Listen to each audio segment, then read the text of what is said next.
Thank you so much for joining me. And Johanna, I just want to say a huge thank you to you for sending in your really moving image of Melanie. It's really inspiring. It's very emotive. And I think it's really touched everybody with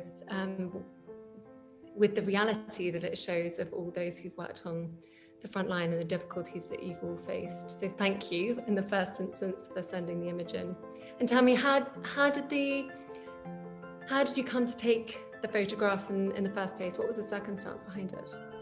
So Ed and Melanie were preparing the COVID clinic that week. I started taking pictures of, I took one of Melanie, I've taken some of Ed, but that one of Melanie was really, really impactful, and that's why I decided to submit it to the contest, which is amazing, by the way.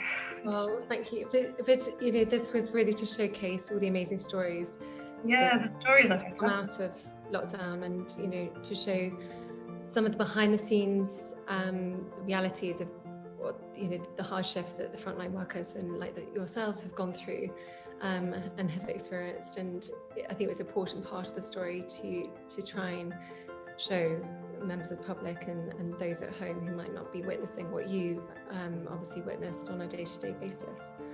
So thank you. And I gather you're a very keen photographer, and have you done a master's in photography today? Yeah, I did a master's. I won a scholarship to do a master's at Middlesex University after I'd done a bachelor's, but I was working as a nurse at the time as well. So actually I've only ever photographed nurses really. I love portraiture, but healthcare professionals is just the people that are around me, and I think that they should be celebrated. And actually to be able to really show the emotive side, so rather than sort of the practicalities around showcasing the amazing job that you do, but actually the human side too. And I think that's what's so powerful about the image of Melanie. I think it really shows such emotion, and I think you've been so clever at capturing that side of your role and the amazing work that you will do, and obviously the hardship that everybody witnessed throughout COVID. Through the sort of initial part of the COVID pandemic, things changed quite a lot in terms of the way that we worked, the types of anxieties that patients were coming in with, the symptoms that they were displaying, and how we had to change not only sort of reducing the number of face-to-face contact that we have with patients, but obviously we opened up this COVID clinic that Joe referred to, which was to allow us to sort of still see all the patients that would normally be coming to us, because this has been a massive problem, as I'm sure you know, since the pandemic began, that we're missing a lot of these patients who otherwise would have presented to their GP or other healthcare professional and might have been diagnosed with something or treated for something. So we were trying to make sure that was still happening. People probably didn't feel they sort of felt worthy of reaching out for help and support, knowing what pressures. They'd be very apologetic, wouldn't they, Joe? If they rang in and really? Sort of, you know, asked about something, they'd say, "Oh, I know it's not." They might even say, "I know it's not COVID related, but I just." You might, yeah. And it's like, no, that's fine. And we're still here, and I think lots of people didn't realise that actually services and, you know, also online services and mental health support, for example, and things like that were still available. They sort of didn't feel that they could reach out for the support that they needed. From what you've witnessed and what you've experienced as well, do you feel that there is going to be this long-term impact of the pandemic on frontline workers? Definitely. The conversations that I've had, I mean, part of the reason that I love photography is that it allows me to go and have conversations with people that I probably wouldn't normally have. I mean, I was talking to somebody who's just about the photograph that I took. People have actually contacted me and said, "Thank you for taking the images." And I'm actually really surprised. I've had a lot of messages from complete strangers, nurses. I got a message from a woman who's a nurse in ITU in Manchester, and she said she stood in front of the mural and cried.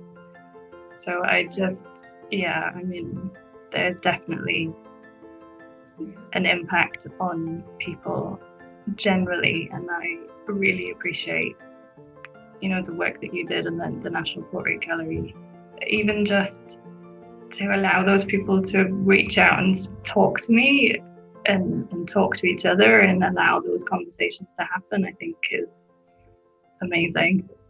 I think it's become such an iconic portrait that represents, you know, a lot of what frontline workers have experienced and what those of you across the UK have put your lives on the line in looking after us all this year. So I think, you know, it certainly touched us in terms of the judging panel. We felt it was a hugely moving image, but I think it has, like you say, it's really resonated with lots of the public too. So yeah, well done.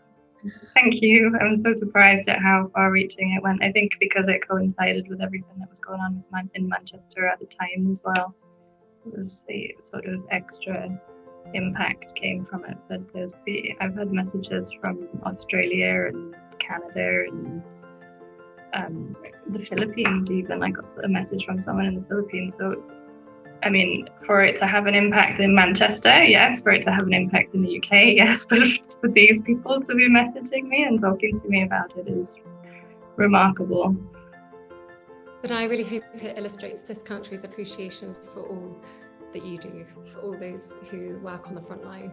And yeah, I think it will be an image that people will remember in the future as showcasing sort of the realities of what so many of you witnessed.